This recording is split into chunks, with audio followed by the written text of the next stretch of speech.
میرا نام کاشف ہے اور میں لیا شہر کا رہنے والا ہوں۔ آج سے 6 مہینے پہلے میرے ماموں کی بیٹی کی شادی تھی۔ ان کی شادی اٹینڈ کرنے کے لیے میں ان کے گاؤں چلا گیا۔ وہاں جب میں شادی کی تیاریوں میں مصروف تھا تو مجھے ایک نقاب والی لڑکی دکھائی دی۔ اس کی آنکھوں نے مجھ پر ایسا جادو کیا کہ مجھے اس سے محبت ہو گئی۔ میری نظریں اس سے ہٹ ہی نہیں رہی تھی۔ پھر میرے ماموں نے مجھے کسی کام کے سلسلے میں مارکیٹ بھیج دیا۔ میں جیسے ہی کام کر کے واپس آیا تو وہ لڑکی مجھے دوبارہ دکھائی نہیں دی۔ میں نے اسے بہت تلاش کیا لیکن وہ مجھے کہیں بھی نہیں ملی۔ اس کا خیال مجھے بار بار آنے لگا اور میں بہت بے چین ہونے لگا۔ پھر اگلے دن میں نے اسے گلی میں ایک گھر کے باہر دیکھا۔ میں سمجھ گیا کہ یہ اسی کا گھر ہے۔ اسے دیکھ کر مجھے بے حد سکون ملا۔ وہ لڑکی ہر وقت نقاب میں رہا کرتی تھی، یہاں تک کہ اس نے شادی کے سارے فنکشن نقاب میں ہی اٹینڈ کیے۔ اس کی اسی سادگی نے میری روح تک کو متاثر کر دیا۔ میں بس اسے دیکھتا رہا اور شادی کی تقریب ختم ہو گئی۔ پھر وہ لڑکی اپنے گھر چلی گئی اور میں واپس اپنے شہر آ گیا۔ جب میں گھر واپس آیا تو مجھے اس کا خیال بار بار ستانے لگا۔ میں ساری رات اس کے خیالوں میں کھویا رہنے لگا۔ پھر کچھ دن بعد اس نے مجھ سے ٹک ٹاک پر رابطہ کیا۔ اس دن میری خوشی کی کوئی انتہا نہیں تھی۔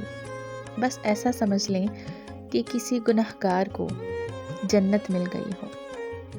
پھر ہم دونوں ایک دوسرے سے باتیں کرنے لگے اور جلد ہی ہم ایک دوسرے سے اتنی محبت کرنے لگے کہ ایک دوسرے کی جدائی برداشت کرنا بہت مشکل ہو گیا تھا۔ تو ہم نے آپس میں شادی کرنے کا فیصلہ کر لیا۔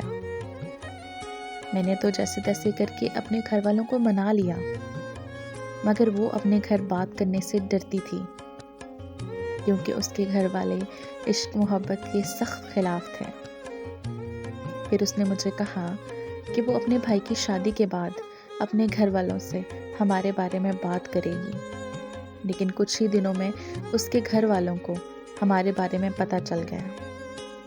اس کے گھر والوں نے اسے بہت مارا اور اس سے اس کا موبائل لے لیا۔ ہمارا رابطہ مکمل طور پر ختم ہو گیا۔ اس سے پہلے کہ میں کچھ کرتا، اس کے گھر والوں نے میرے خلاف پولیس میں درخواست دے دی کہ میں ان کی بیٹی کو بہلا پھسلا کر اغوا کرنا چاہتا ہوں۔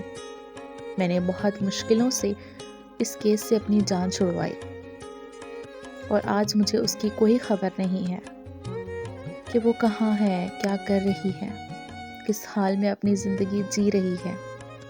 آج میں اس کی یاد میں، اس کے انتظار میں پل پل تڑپ رہا ہوں۔